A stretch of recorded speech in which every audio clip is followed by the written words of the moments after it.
فلفل فلفلايه كوبي كده او رومي، معلقه كبيره من الملح، معلقه صغيره كمون، معلقه فلفل اسود، معلقه كبيره توم مطحون،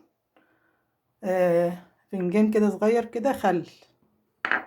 ماشي. هنحط بقى حط انا الزيت اهو على النار. هحط عليه البصله عشان احمرها، بس الزيت يكون سخن. هحط البصله على الحله عشان احمرها.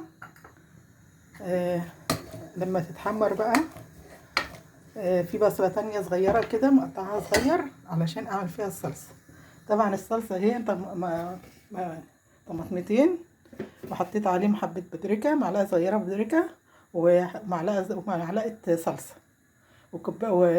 وطماطمتين طبعا شلت منهم القشر وخلطتهم في الخلاط.